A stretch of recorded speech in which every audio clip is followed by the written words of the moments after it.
Meus queridos, que a paz do nosso Senhor e Salvador Jesus Cristo, que excede todo entendimento, esteja com você. Graças a Deus por estarmos aqui mais uma vez para passarmos a nossa lição da Escola Bíblica Dominical, a nossa lição de número 12, de 18 de dezembro de 2022, que tem como título Temos uma missão no mundo, que é a nossa lição de adolescentes. Temos uma missão no mundo. Qual é esta missão que todos nós temos, que recebemos esta missão do Senhor? Se você não sabe, você vai ficar sabendo no dia de hoje, que a igreja, eu, você, nós temos esta missão. Quero pedir desde já encarecidamente as orações, ore por mim, por minha família, somos carentes das vossas orações, somos necessitados e acreditamos que a oração de um justo ela pode muito em seus efeitos, por isso que ore por nós. Quero lhe pedir também, você que está aí, clica aí em inscrever-se, se inscreve no canal, compartilha, comenta, deixa o seu legal e vamos juntos fazer missões, vamos juntos compartilhar a palavra do Senhor. Lição 12, estamos já encerrando mais um trimestre, das nossas lições e hoje iremos falar sobre temos uma missão no mundo, baseado em Mateus capítulo 26, dos versículos 16 ao 20. É bom que você faça essa leitura. Não esquecendo também que nós postamos a lição de juvenis. Se você possa, vai lá no outro vídeo no canal e assista também a lição de juvenis, que também é muito boa. Hoje vai falar sobre esse trimestre todo falando sobre o amor, e hoje vai falar sobre o amor e o medo. Será que andam os dois juntos, amor e medo? Vamos ver. Vá lá na lição de juvenis. A nossa lição de adolescentes, o primeiro tópico da lição, fala sobre a missão dos discípulos de Jesus. O primeiro subtópico, entendendo a missão, que é o primeiro subtópico. Discípulos de Jesus. Esse nome discípulo foi usado lá no início da história, lá na época de Jesus, até antes de Jesus, usado ali por professores, por filósofos, por religiosos, por políticos, como sendo alguém que seguia a ideologia, que seguia os ensinamentos, que seguia o aprendizado de uma outra pessoa. Então, eles eram discípulos. E o Senhor Jesus, ele veio ensinando, e Jesus também teve os seus discípulos. Jesus, então, ele chama ali muitos discípulos para pregarem o Evangelho, anunciar as boas novas de salvação, falar sobre o reino de Deus. Dentre muitos discípulos, Jesus também escolhe os 12 apóstolos, que são aqueles 12 discípulos que Jesus, o nosso Senhor, ele escolheu. E desses apóstolos, que tem o seu nome apóstolo, que significa também enviado. A gente sabe que o missionário hoje, o nosso missionário hoje, que a gente sustenta nos países, em outros países, então eles são os missionários, chamados aqueles apóstolos, que é enviado, apóstolos que são hoje os nossos missionários. Por isso que nós, a nossa igreja, nós não temos a hierarquia apostolada, Nós encerramos em pastor, vice-auxiliar, o diácono, presbítero, evangelista e pastor. Nós não temos bispo, nós não temos também apóstolo, ok? E existe o missionário, que é esse que é enviado. E o Senhor Jesus, após morrer na cruz do Calvário, qual foi o porquê que Jesus morreu na cruz do Calvário? Primeiro, porque Deus, com a sua bondade e misericórdia, após o homem ali ter pecado no jardim do Éden, o homem se afastou de Deus. Como o homem se afastou de Deus? Porque o pecado entrou no homem a partir dali, daquela desobediência. E assim como por o homem entrou o pecado no mundo, pelo pecado a morte passou por todos os homens, por isso que todos os pecados e destituídos estão da glória de Deus. E depois que o homem ele peca, o homem se afasta, já Isaías 59 diz que o pecado faz divisão entre o homem e Deus. o homem e Deus. Então o pecado está no meio, como uma parede dividindo. O homem tinha relacionamento bem pessoal com o Senhor, falava com o Senhor, se relacionava com Deus. Mas após o pecado, Deus não comunga com o pecado. Deus não tem amizade com o pecado. Deus não tem comunhão com o pecado. Não há possibilidade. Então, por isso que o homem e Deus foram afastados e o pecado ficou no meio. E para o homem novamente ter a sua reconciliação com Deus, ter a sua amizade, a harmonia com o Senhor, era preciso quebrar esta barreira. E era a barreira do pecado. Era preciso tirar esse pecado do meio do homem. E como iria sair este pecado? Se existisse um justo na terra, se existisse um justo que pudesse viver sem pecado, um homem sem pecado. E na terra Deus procurou um justo e não achou. Não tinha. Todos pecaram. Todos com essa natureza pecaminosa. Até que, então, Deus com a sua justiça, ele não poderia estar junto do homem pecador. Mas Deus, com seu amor, porque Deus amou o mundo de tal maneira que deu seu Filho unigênito para que todo aquele que nele crê não pereça, mas tenha a vida eterna, Deus envia Jesus. Jesus então morre, se oferece em sacrifício vivo, santo e agradável a Deus. Jesus, ele se oferece, ele morre ali. Morre para que aquele sacrifício seja aceito por Deus, para que pudesse nos perdoar dos nossos pecados. Então Jesus não pecou, mas ele levou os nossos pecados. E a única maneira de nós nos aproximarmos de Deus é através de Jesus Cristo, porque ele agora é a ligação entre Deus e os homens. Jesus agora ele é a ponte que nos liga. Por isso que o próprio ele falou: eu sou o caminho, a verdade, eu sou a vida. Ninguém vem ao Pai senão por mim. Agora o Senhor Jesus Cristo nos justificou diante do Pai. Porque o Senhor Deus ele é amor, mas Deus também é justiça. A justiça de Deus não suplanta o seu amor. E o amor de Deus também não suplanta a sua justiça. Um não é maior do que o outro. Estão sempre em equilíbrio. E Deus, quando ele olha para a humanidade e pensa assim: como é que agora eu vou novamente estar junto com a humanidade que a minha justiça não permite porque o homem é pecador, mesmo eu amando? E Jesus, Deus então com a sua prova de amor para conosco, em que Cristo morreu por nós, sendo nós ainda pecadores. Ele viu o Senhor Jesus. O Senhor Jesus então faz esse papel de morrer, de se sacrificar, morte vicária, que significa morte substituta. Jesus Cristo nos substituiu, era para nós estarmos mortos, mas Jesus morreu para nos dar a salvação. E assim, Deus então aceita o sacrifício de Jesus, ressuscita-o dentre os mortos. E agora o sangue de Jesus nos purifica de todo o pecado. Então, por isso que nós, para chegarmos em Deus, temos que passar primeiro por Jesus. Para chegarmos no Pai, primeiro temos que passar por Jesus, então chegamos a Deus. Tomamos um banho no sangue de Jesus, que nos purifica de todo o pecado. Agora sim, entramos na presença do Senhor com o nosso corpo, com a nossa alma, nosso espírito lavado e remido pelo sangue do Cordeiro de Deus.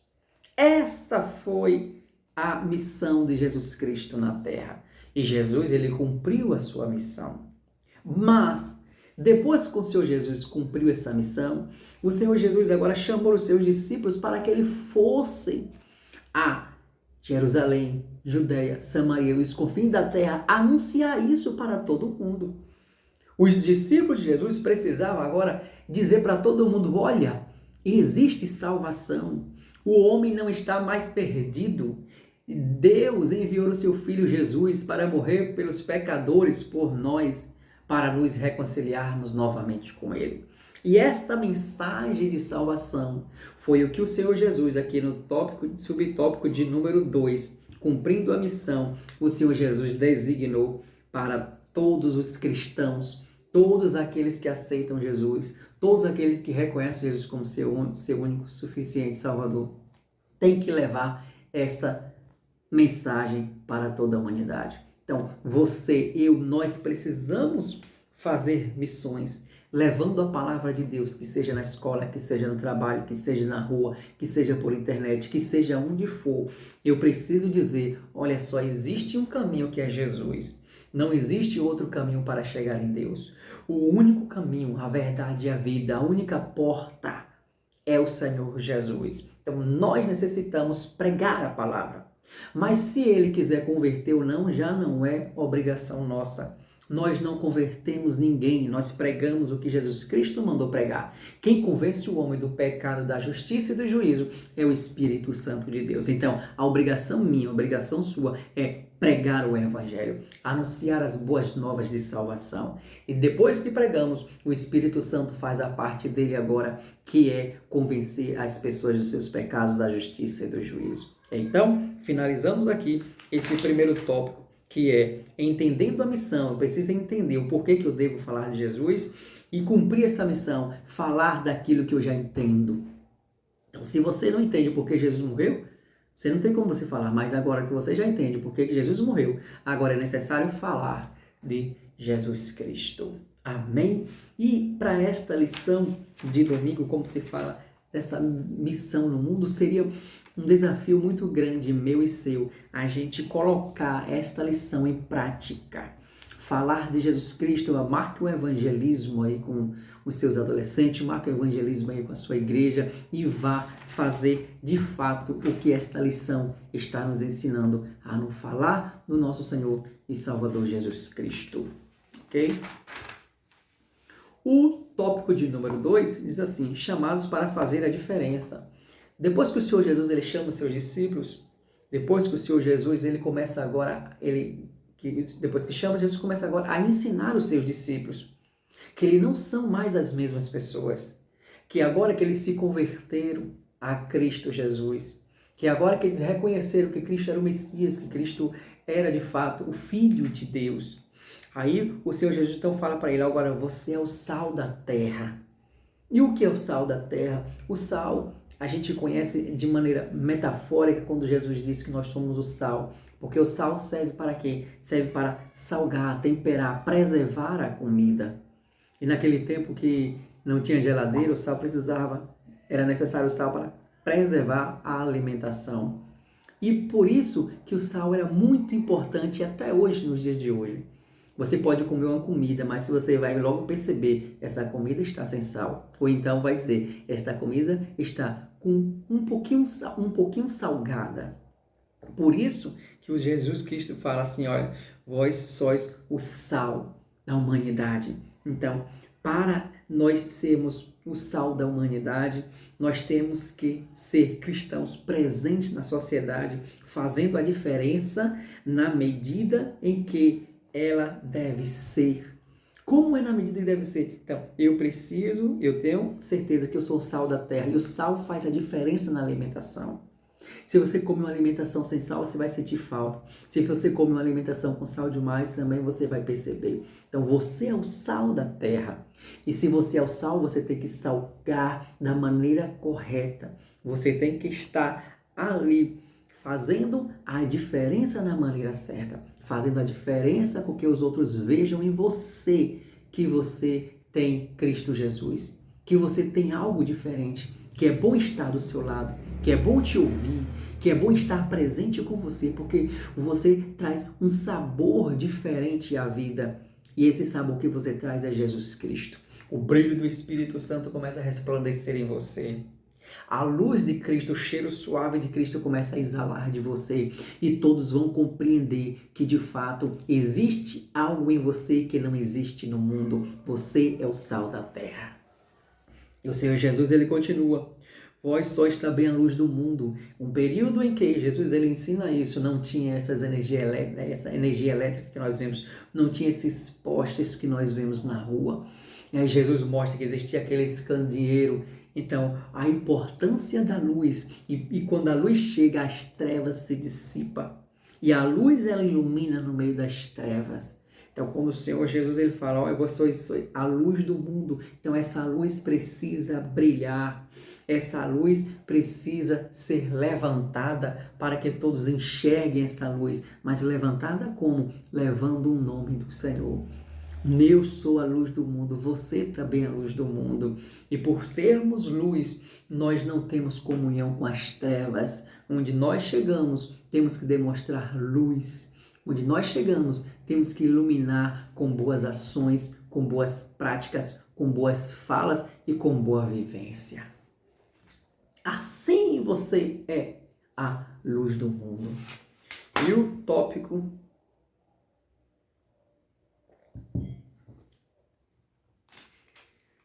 continuando aqui, o tópico ainda 2, você também, nós somos os embaixadores de Cristo. E o que é o embaixador? O embaixador é uma representação. É a representação de alguém em outro lugar. Embaixadores de Cristo, o apóstolo Paulo fala que nós somos embaixadores de Cristo. Ele explicou, depois que Cristo morreu e ressuscitou ao terceiro dia, ele mesmo disse que nós somos agora seus embaixadores. O embaixador é o representante, o político ou diplomático de uma autoridade. E é um orgulho muito para nós quando o Senhor Jesus Cristo ele fala, quando através de o apóstolo Paulo, nós sabemos que somos os embaixadores de Cristo. Então isso é um orgulho muito grande. Estamos representando Cristo na terra. Quando alguém vai representar outro, quando o presidente não pode ir para um evento, ele manda um representante. Quem é você? Eu sou embaixador, eu estou representando o presidente da República. Então você está representando Cristo, eu estou representando Cristo. Além de um orgulho muito grande, é uma responsabilidade tamanha representar Cristo, porque as pessoas te olham, as pessoas te veem, as pessoas contemplam o que você faz, o que você fala. E por isso que você é sal, por isso que você é luz. E agora que você é embaixador de Cristo, você está sendo vigiado. E por sermos vigiados, temos que representá-los de maneira perfeita. Temos que representá-los como o Senhor Jesus Cristo. Ele nos dá essa autoridade de sermos filhos de Deus. Esse poder de sermos filhos de Deus. Então, se formos filhos, representamos o Pai. Então, você é o embaixador de Cristo. Onde você estiver, represente Cristo. Deixe as pessoas enxergarem Cristo em você. Olhando para você, olhe para Cristo. Assim como Pedro estava correndo, quando alguém chegou e disse assim, você também é um deles, não? Por sua fala denuncia, suas vestes denuncia. Então, que as pessoas vejam Cristo em você e vejam Cristo também em mim. E depois também, nosso irmão Pedro diz que nós somos geração eleita, sacerdócio real, nação santa, povo adquirido, para anunciar as virtudes daquele que nos tirou das trevas e nos colocou na sua maravilhosa luz. Então nós somos esta geração eleita, somos esse sacerdócio real, essa nação santa para anunciar as virtudes de Cristo. E esta é mais uma comissão que nós temos, anunciar as virtudes de Cristo na terra para toda a humanidade. E aqui, para concluir, o tópico de número 3, essa missão não pode parar. Estamos em missão e quando Cristo não voltar, a igreja estará em missão. Não vamos parar de pregar contra o pecado e chamar o pecador ao arrependimento, e apontar a cruz de Cristo. Você também deve colaborar sempre. Fale de Jesus com seus familiares e amigos. Viva de acordo com a palavra de Deus. Defenda o que é justo e pratique a misericórdia. Pequenas atitudes missionárias podem fazer diferença na vida de uma pessoa e mudar seu futuro eterno para sempre. Deus abençoe. Que Deus nos abençoe. Que Deus continue nos dando força, nos dando graça, para continuarmos representando Cristo e falando de Jesus nesta terra. E que almas sejam salvas para a glória do nome do Senhor. Você é um canal de bênção. Deixe Deus usar a sua vida para que Ele venha fazer a obra dele. Deus abençoe a todos, em nome do Senhor Jesus. Amém. Não se esqueça também, não. Siga lá nas redes sociais, aqui é o Jadson Cel, lá no Instagram. E você se inscreve aí também no canal Vem para Cristo EBD. Deus abençoe a todos, em nome do Senhor Jesus. Amém.